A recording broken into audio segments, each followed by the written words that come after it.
ఏంటి కాంచనా, దేని గురించి ఆలోచిస్తున్నారు? ఇక్కడ ఇంత టెన్షన్ పడుతుంటే మీరేం తెలియనట్టు మాట్లాడతారేంటండి?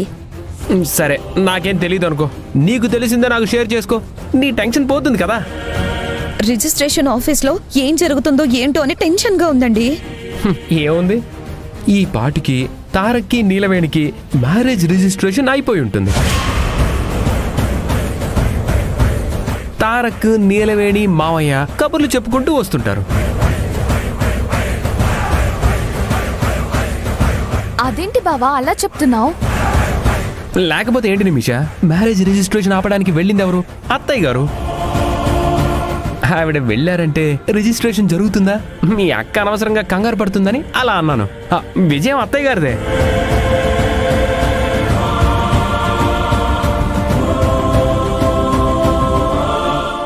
తారక్, నీలవేణి, మావయ్య గారు డీల్ అప్పటి ఇంటికి వస్తారు, చూడండి. అంతేనంటారా? నా మాట ఫిక్స్ చేసుకో కాంచనా. రేపో మాపో నీలవేణి ఇంట్లో నుంచి వెళ్ళిపోవడం ఖాయం. ఇంత తతంగా జరిగా కూడా నీలవేణి ఇంట్లో ఉంటుందని నేను అనుకోవట్లేదు. కోటి అయ్య గారు అన్నట్టు నిజంగానే మ్యారేజ్ రిజిస్ట్రేషన్ ఆగిపోయి ఉంటుందా?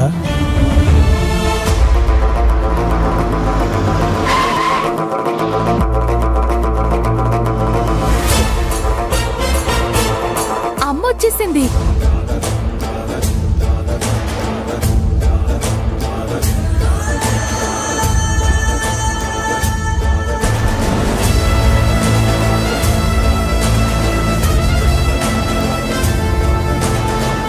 అత్తయ్య గారు, మీరు అనుకున్నది సాధించి తిరిగి వచ్చారు. జ్యూస్ ఏమైనా తాగుతారా? అమ్మా, మ్యారేజ్ రిజిస్ట్రేషన్ ఆగిపోయిందా? మళ్ళీ కొత్తగా అడుగుతావేంటి కాంచనా? అత్తయ్య గారు అక్కడంతా చెడగొట్టి వాళ్ళని విరగొట్టే కదా ఇంటికి వచ్చారు. కాస్త రిలాక్స్ అవని అన్ని వివరంగా చెప్తారు. కానీ అమ్మని చూస్తుంటే అలా అనిపించట్లేదండి. ఏదో మూడ్ ఆఫ్ లో కనిపిస్తున్నారు.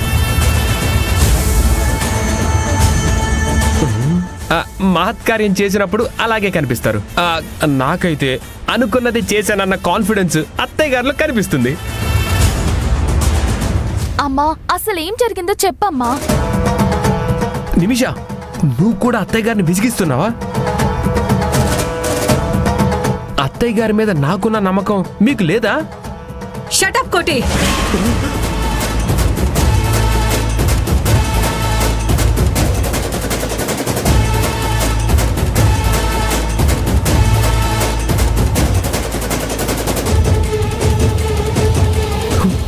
అంటే నన్ను నోరు మూసుకోమంటున్నారా అత్తయ్య గారు? అవును. అమ్మా, ఏమైందమ్మా? ఎందుకు ఇంత కోపంగా ఉన్నావు? మ్యారేజ్ రిజిస్ట్రేషన్ ఏమైంది? ఏమవుతుంది? వాళ్ళు అనుకున్నదే జరిగింది.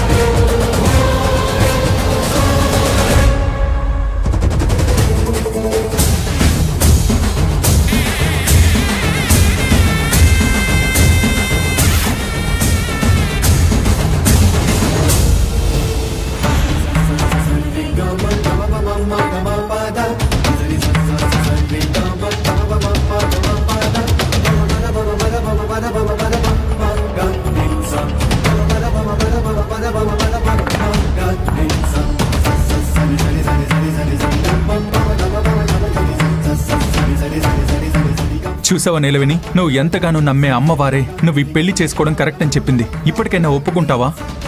అవునమ్మా, ఆ మా ఊళ్ళమ్మ తల్లి ఆశీర్వాదం ఉందంటే ఇక మీ పెళ్లి రిజిస్ట్రేషన్కి ఏ అడ్డంకు లేనట్టే అమ్మా. త్వరగా దండలు మార్చుకోండి.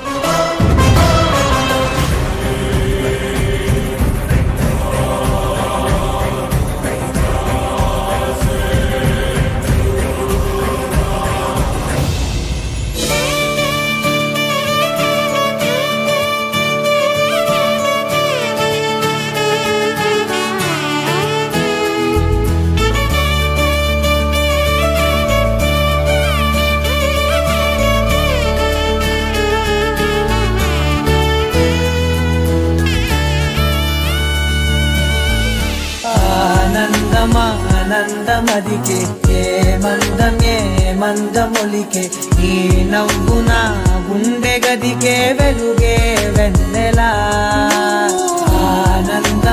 ఆనందమదికే ఏ మందమొలికే ఈ పిలుపున అడుగు నదికే పొంగే వరదనా